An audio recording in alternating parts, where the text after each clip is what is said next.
The Joint Convention will return to order. The President recognizes Chief Sergeant at Arms John Priebe. Thank you, Mr. President.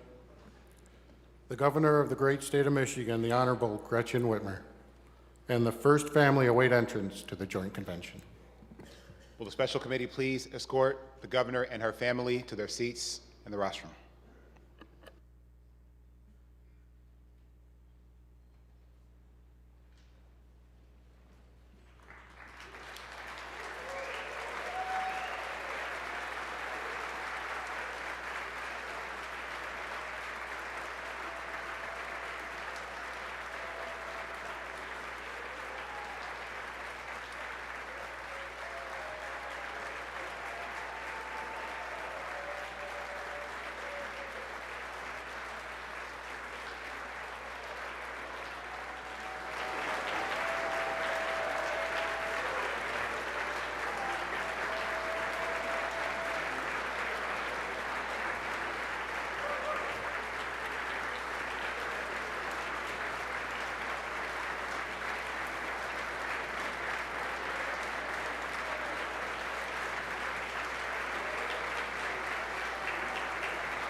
Members of the Joint Convention, the Governor of the great state of Michigan, Gretchen Whitmer.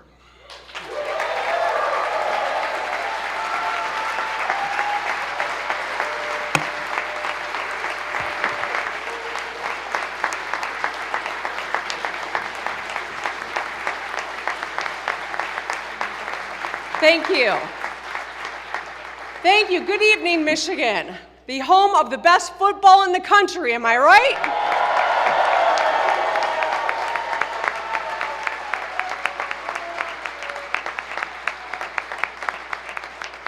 From our national championship Wolverines to our Detroit Lions.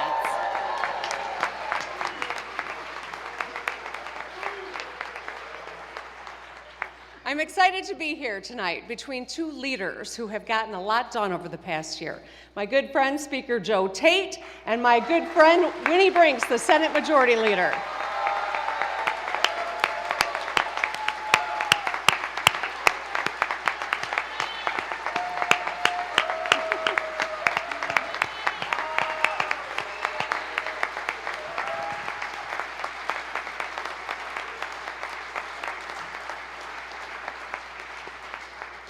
And I want to acknowledge Minority Leaders Matt Hall and Eric Nesbitt. Thank you for your leadership.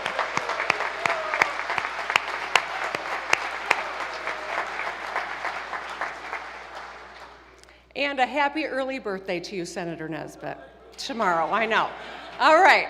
We together delivered a balanced budget focused on the kitchen table issues in 2023, and I know we're going to do that again this year in 2024.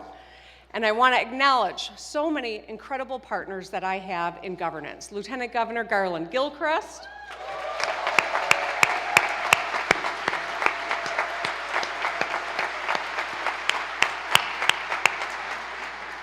our Attorney General Dana Nessel,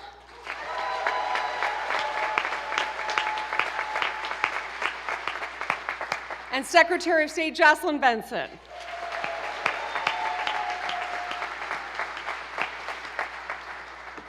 And I always want to make a point of acknowledging two incredible public servants who lead groups of public servants who show up on the front line in the most dire times, Please join me in thanking Major General Paul Rogers and Colonel James Grady from the State Police and National Guard.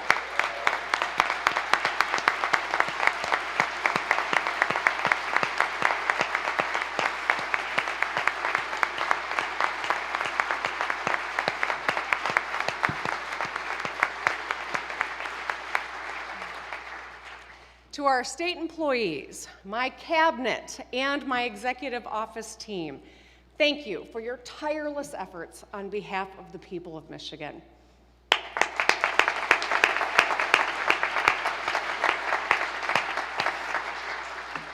All right, let's get this show on the road.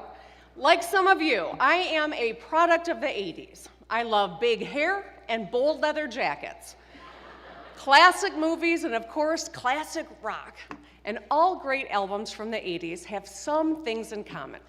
Chart-topping hits that everyone loves, deep cuts for the fans, and a few experimental tracks. At their best, these are timeless records whose impact transcends a single year or artist. At our best, that's what we aspire to do too. Get things done that outlast us. Make policy for future generations. Over the past year, our record, like any great album, had something in it for everyone. And all of the tracks, or policies, were bound by a common theme, making a real difference in people's lives. We composed this record thanks to the people in this room and every Michigander at home. Groups only succeed when all its members are thriving. And lately, Michigan's been playing in harmony. So let's go through the set list. A lot of people had faith we would roll back the retirement tax on our seniors. We got it done to save 500,000 senior households an average of $1,000 a year.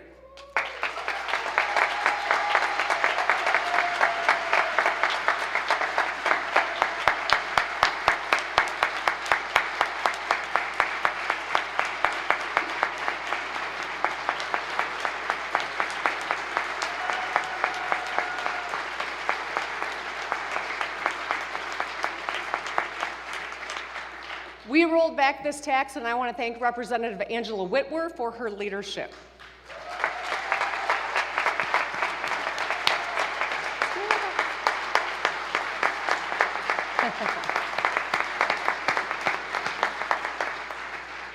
We quintupled the working families tax credit, so people working 9 to 5 or second or third shift get hundreds more dollars back in their pockets. Let's acknowledge Senator Kristen McDonald-Rivet for getting it done.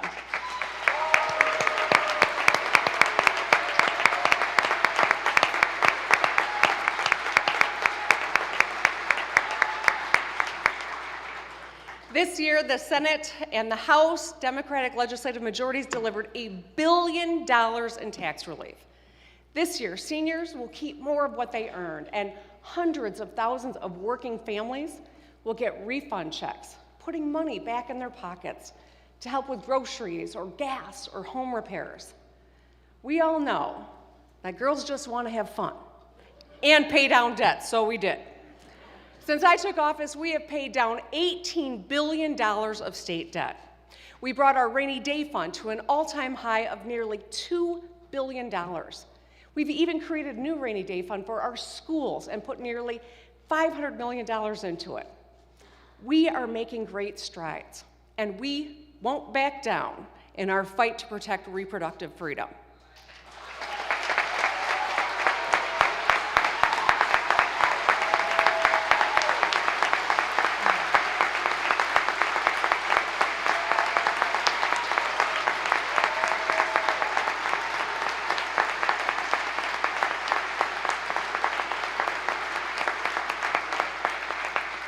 Michiganders passed Prop 3 to protect abortion rights and repealed our extreme 1931 abortion ban, thanks to the hard work of so many in this room, including Representative Pahutsky and Senator Geis.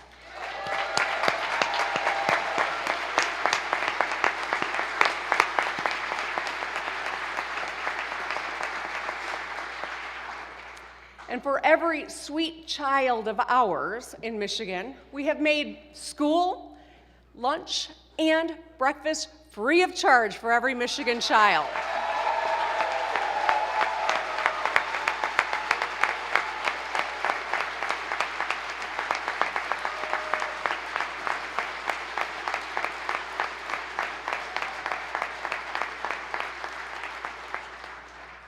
All 1.4 million Michigan public school students get 2 meals a day so they can focus on learning, and so their parents can save $850 a year on groceries per student. I want to thank Senator Darren Camilleri and Representative Regina Weiss, who led this effort.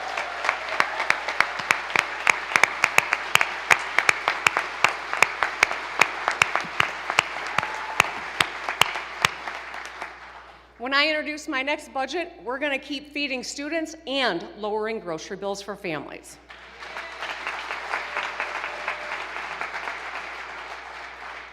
We also put cost-saving pieces of the Affordable Care Act into state law.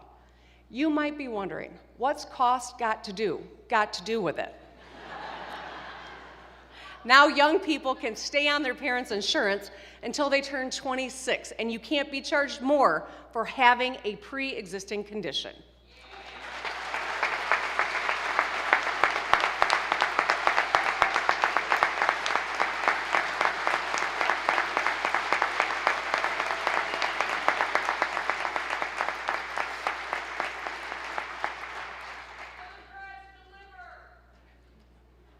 Because no one should be running up that bill to get better when they're sick.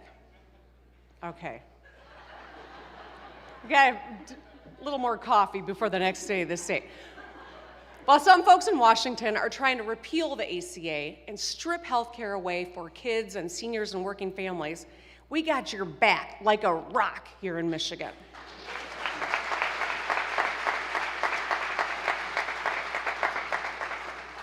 We will protect your care no matter what.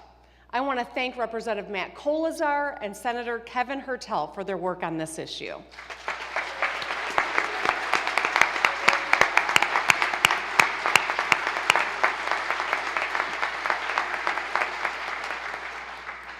While other states restrict your freedom to be who you are and love who you love, we heed the words of Ms. Diana Ross and say we're coming out to protect equal rights for the LGBTQ+ community.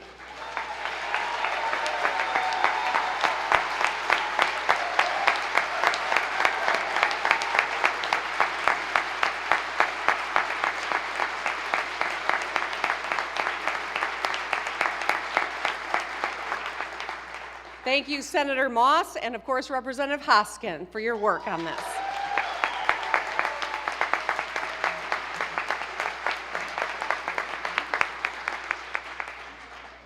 We also ended natural hair discrimination by passing the Crown Act. Thank you, Senator Anthony.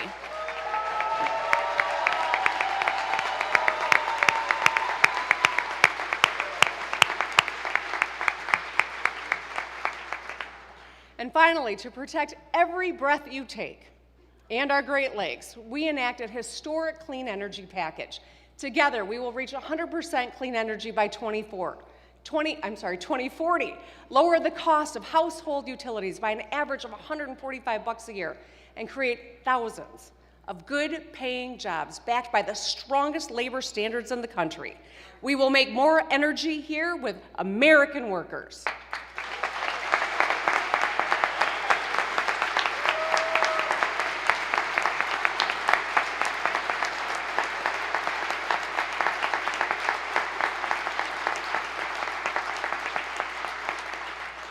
So I want to thank Senators Singh, Geis, Schenck, and Representatives Ayash, Puri, and Kafia for making Michigan a national leader on climate action.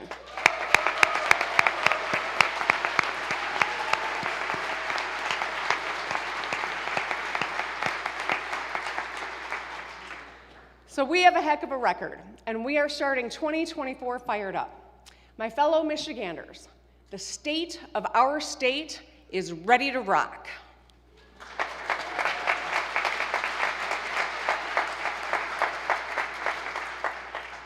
We got into the groove last year, but great bands do not rest on their laurels. They make the next record better than the last one. There's more to do, and nothing is going to stop us now. Let's talk about the challenges Michiganders face today. Top of mind is costs. It is hard to buy a house, afford a car, or save for retirement while keeping up with the bills. People put things off to make ends meet, replacing old tires, fixing busted gutters, buying your child a warmer coat. No matter who you are or where you come from, if you work hard, you should be able to provide for your family and have a fair shot at a better future. We should have the freedom to live the way that you want. That is the American dream. And you should be able to chase that in Michigan. At our best, that's what we are, a home for opportunity for people seeking a good life and a good cost of living. Tonight, that's what I'm going to focus on, how we keep lowering costs, how we improve education to set up our children for success, make more stuff right here in Michigan, and compete with the world. So first, costs. No one likes paying $6 for a box of cereal or more for an oil change than they did last year. But I want to be upfront with you. I cannot solve global inflation alone. No one person can, not even a president. If you meet someone who says they have a secret plan to fix inflation, run the other way. But what we can do is make life more affordable by lowering costs on the biggest items in your monthly budget. When your paycheck hits your bank account, you know your largest and most important expenses are going to be housing and childcare, transportation, education, utilities, and food. From axing the retirement tax and free school meals to the Michigan Achievement Scholarship and Reconnect, which lower the cost of college by thousands, to programs like TriShare that slash the cost of childcare by 66%, we are taking action. Things are headed in the right direction. Inflation is slowing down, unemployment remains low, and take-home pay is up. It is a great time to find a good-paying job, with unions fighting successfully for better pay and benefits. President Biden's policies are bringing jobs and supply chains home to Michigan from around the world. Still, yes.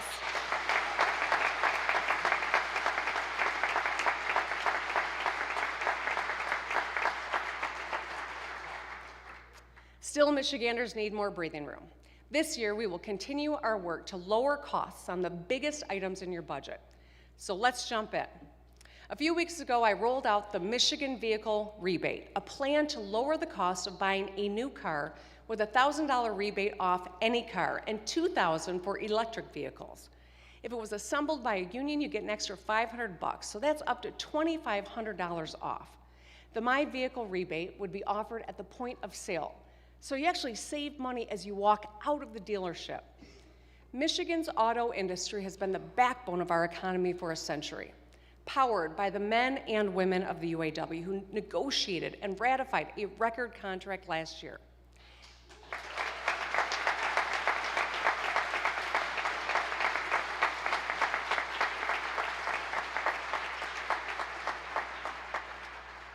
We want our auto workers and our auto industry to thrive right here in Michigan, and I know that unites us.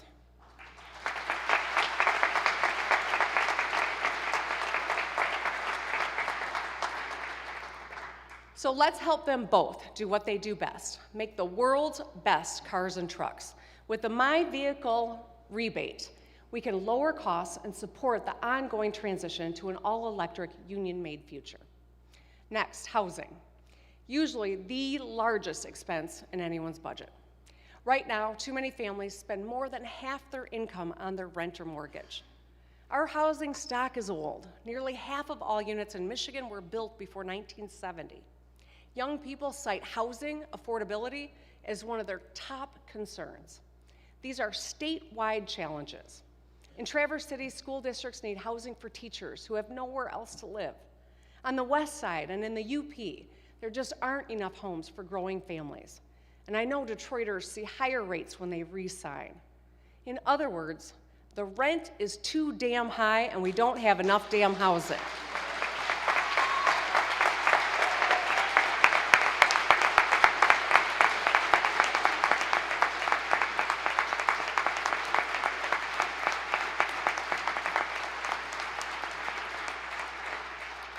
So our response is simple. Build, baby, build. Let's go.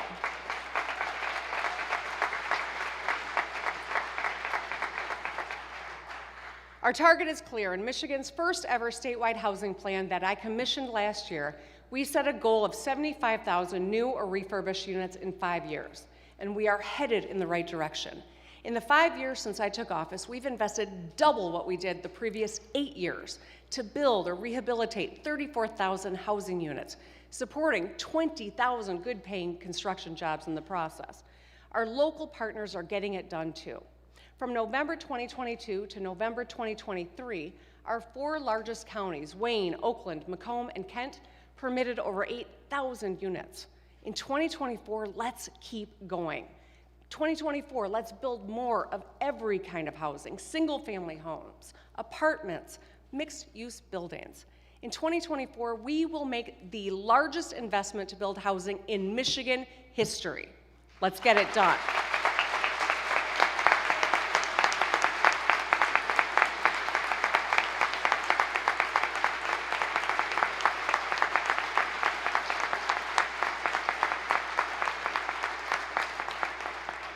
We will invest almost $1.4 billion to build or rehabilitate nearly 10,000 homes.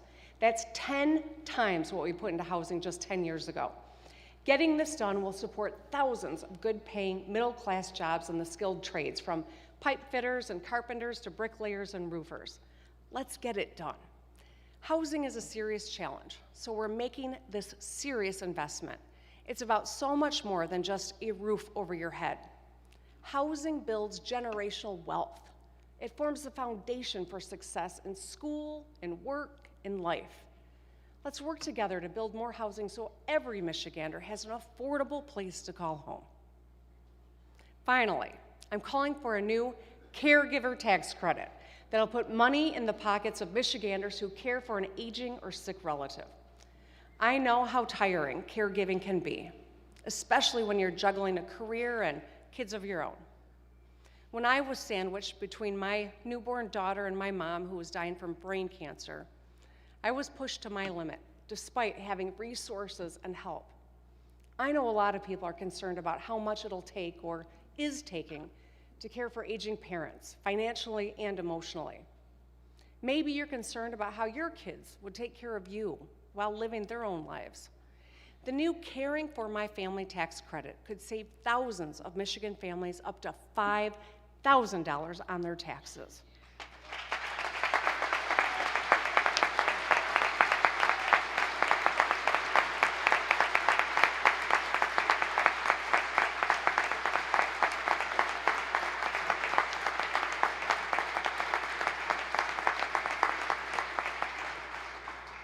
By allowing people to write off caregiving expenses, including counseling or transportation, nursing or respite services, we can save them money. We can help more seniors age in place at home in dignity instead of a costly or long-term option. We can support parents of children with long-term care needs by saving them money. We know the burden of caregiving falls disproportionately on women, and especially women of color. While the caregiving work they do is often invisible, it is invaluable. According to the AARP, family members provide about $522 billion in uncompensated care every year. Let's support them by giving them a tax break so that they can take care of their loved ones.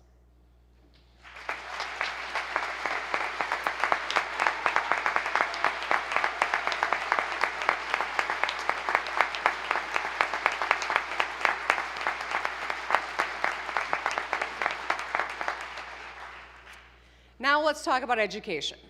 This is a priority all parents share. Whether you're in a small town or a big city, a Republican, Democrat, or independent, getting ahead or just getting by, you want your child to succeed. I'm proud of the record bipartisan investments we've made since I took office.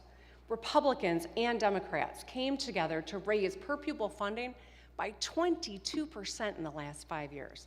That's hundreds more for every child invested directly into your local school district, to lower class sizes and upgrade shop classrooms or computer labs. We also invested in campus safety and mental health and made breakfast and lunch free. When kids are unsafe or struggling or starving, they can't reach their full potential. Every parent knows that the person standing in the front of the classroom matters. In some states, educators are being undermined, micromanaged, and even criminalized just for doing their jobs. In Florida, teachers are disrespected and book bans are rampant. Heck, just 2 weeks ago, a district banned the dictionary. The dictionary. In Texas, nearly 1 in 3 teachers aren't even certified. That's not how you improve education. In Michigan, we're forging a different path. We're sending a message loud and clear. We support our teachers.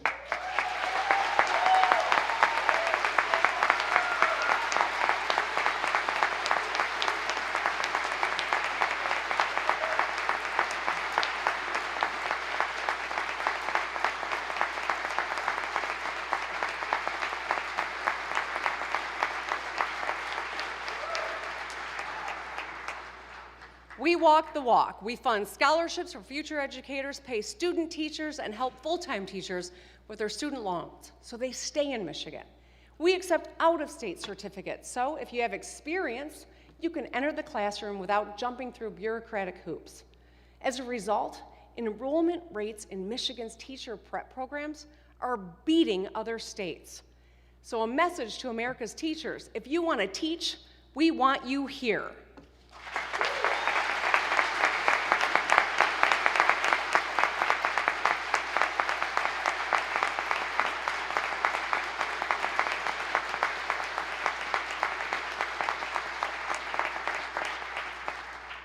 In Michigan, we let teachers do what they do best: teach.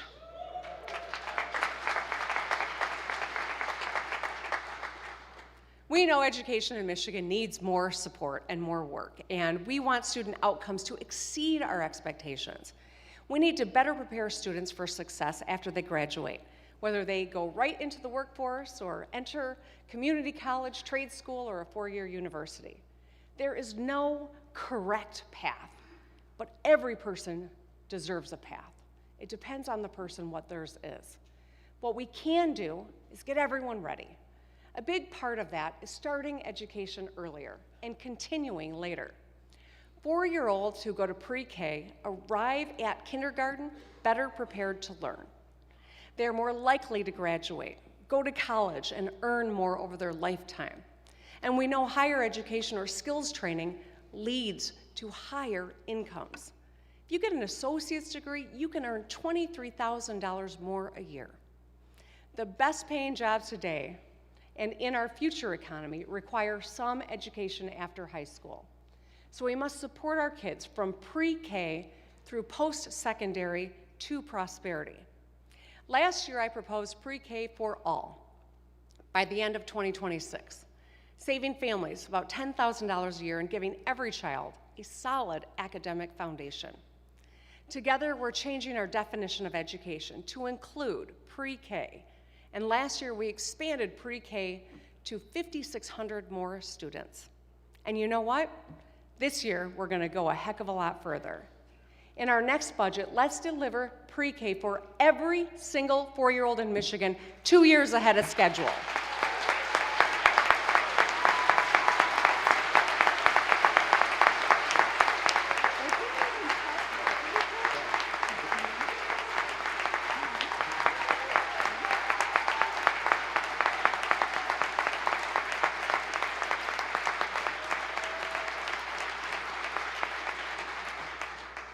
When we get this done, no matter who you are or where you come from or how much you make, your child can enroll in pre-K and be set up for success. So let this be a message to parents in other states. Come to Michigan. We got your back every step of the way, and we'll save you 10 grand on your children's education.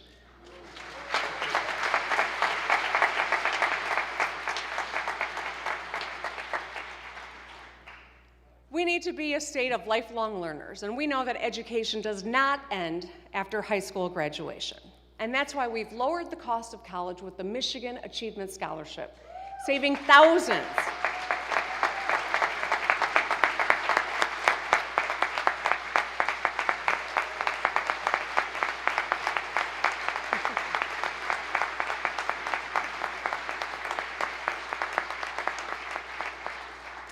We made community college and job training for medical techs and electricians tuition-free for anyone 21 and older with the Michigan Reconnect, and today, I propose we go further. In our next budget, let's make the first 2 years of community college in Michigan tuition-free for every high school graduate.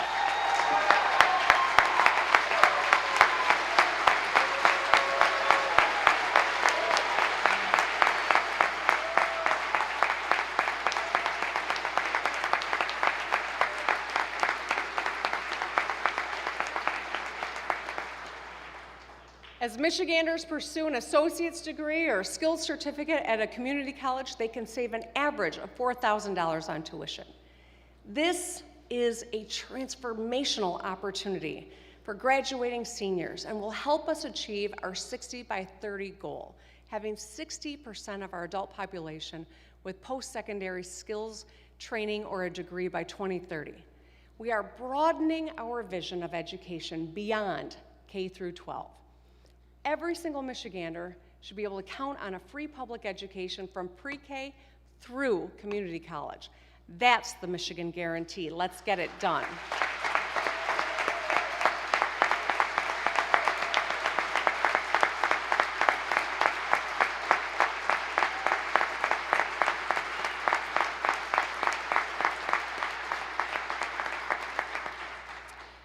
Finally, let's talk about making it in Michigan. Over the last few years, we have seen a manufacturing renaissance driven by President Biden's investments in American workers and industry.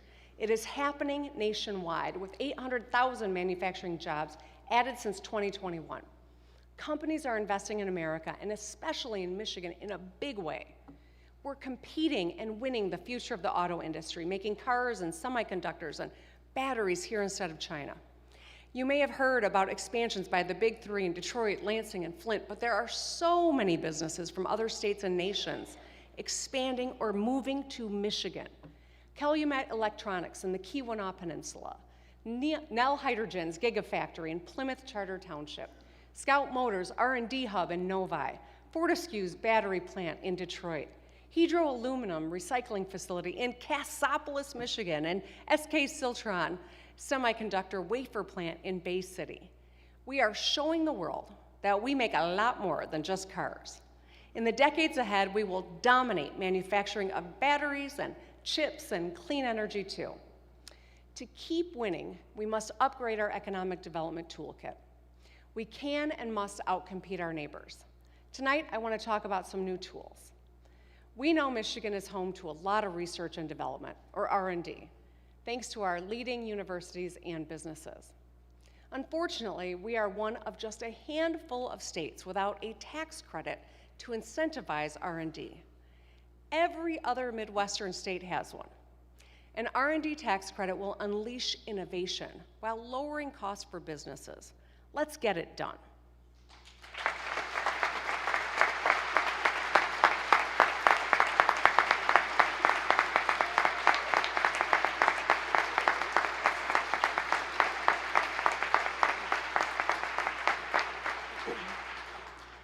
Our current toolkit limits our ability to attract small and second stage businesses.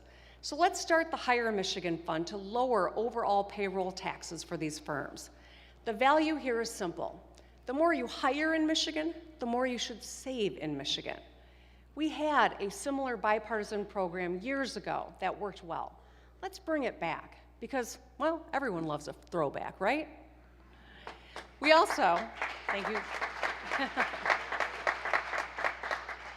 We also need to uplift regions that have too often been left out or left behind.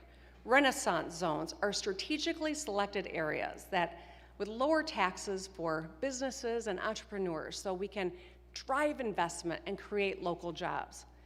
We already have several of these statewide, but there are strict categories that define them and eligible projects within them are so tightly defined.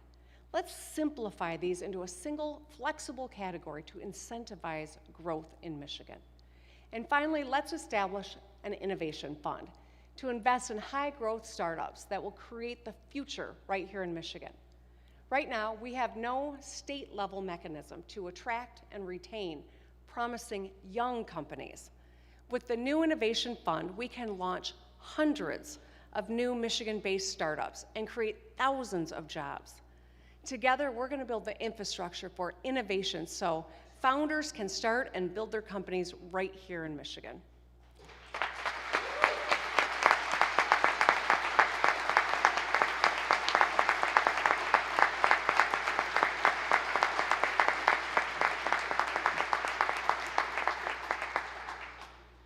As we win all these projects, our infrastructure's got to keep up.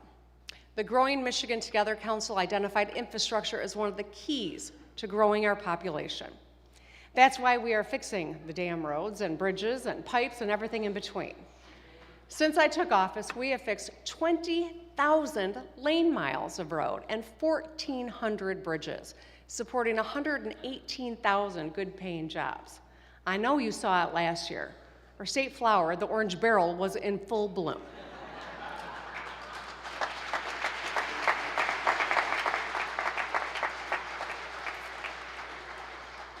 And the hard-working men and women who fix our roads were out in force getting the job done.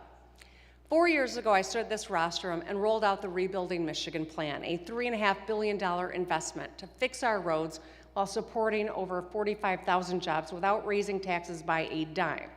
It focused on vital economic corridors, including 96 and 275 in Metro Detroit, the 475-69 interchange in Flint, 94 in Jackson, 196 between Holland and Saugatuck, and 496 just a few blocks from here. We made progress on them all. Tonight, I'm calling on the Michigan Department of Transportation to authorize the final $700 million of the Rebuilding Michigan Plan.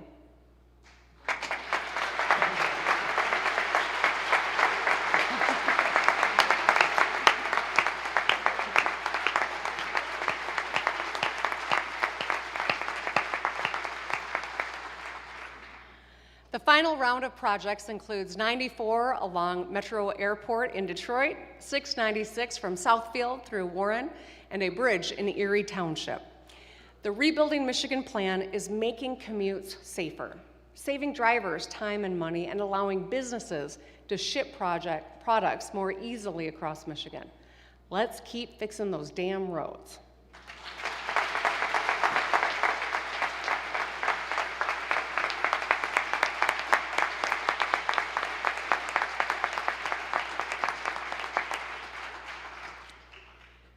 Every Michigander deserves a classic Michigan story.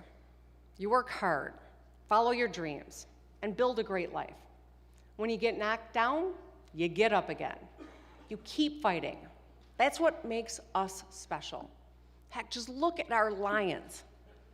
Yeah.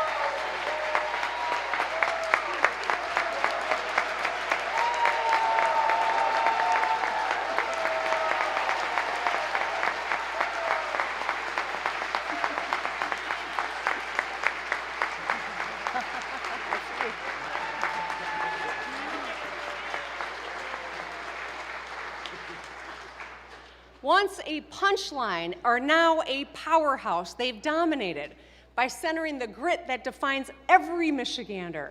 On the way up, they turned naysayers and cynics into dreamers. And I don't know if you recall, but our Wolverines are national champions, right?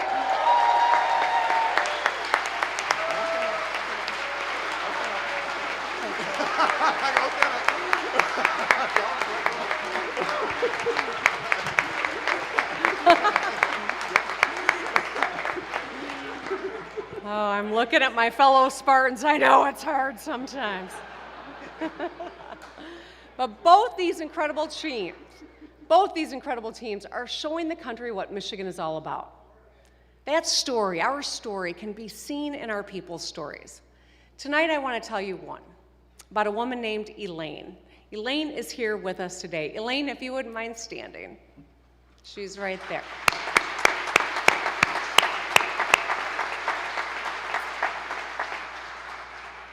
Elaine was born in Saginaw in the wake of World War II. She was one of 7 kids and grew up poor. After graduating from Saginaw High School, she worked odd jobs and got married and moved to Chicago. After her divorce, she came home to Michigan with her sons. She struggled as a single mom. One day over dinner in the parking lot of a fast food joint, she made her sons a promise. One day, she said, they would be able to eat at the Olive Garden across the street, a sit-down restaurant with metal forks and waiters who refill your glass without you even asking. Elaine worked hard, using food stamps to put groceries in the fridge and housing assistance to keep a roof over her sons' heads. She was a secretary for years, but wanted to chase her dream and get a job that gave her a sense of purpose. She never thought she could do it. Well, Elaine, I'm glad you proved yourself wrong. She went back to Wayne State with a Pell Grant and earned 2 degrees.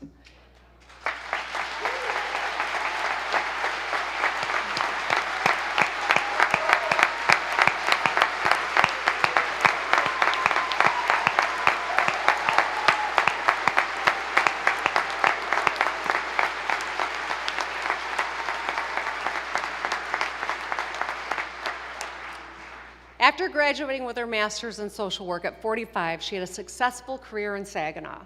In retirement, she volunteers at local shelters and even wrote a book, My Grandchildren Make Me Laugh, and I am the proud owner of a signed copy. What Elaine is most proud of, however, is who her sons have become. She calls them fine young men who care for themselves and their families. Mark and Cody are with her today. One works at the same clinic Elaine did, and the other heads back to college soon, following in her footsteps. Elaine and my mom were born about 6 years apart. They both worked hard and faced adversity and persevered.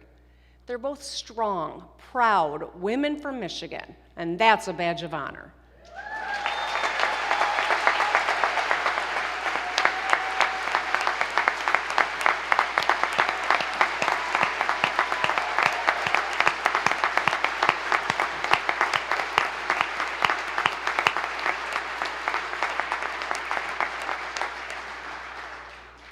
Elaine's story is Michigan's story.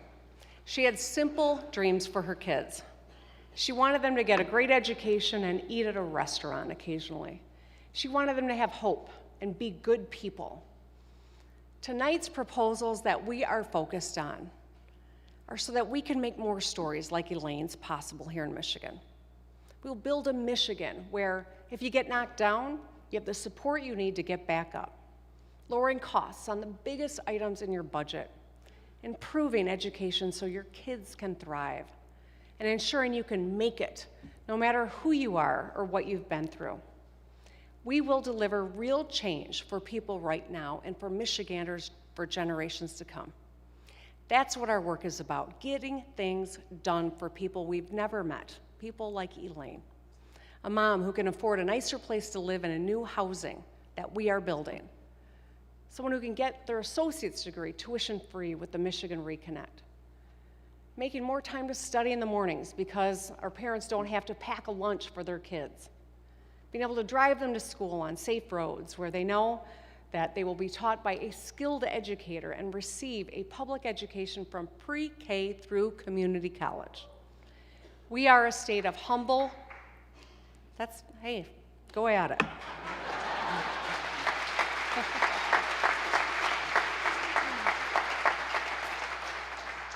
We are a state of humble, hardworking people with big dreams for our children. This year, let's keep rocking so everyone can have their own classic Michigan story. I thank you all for your time tonight. I thank you for the hard work that you do every single day.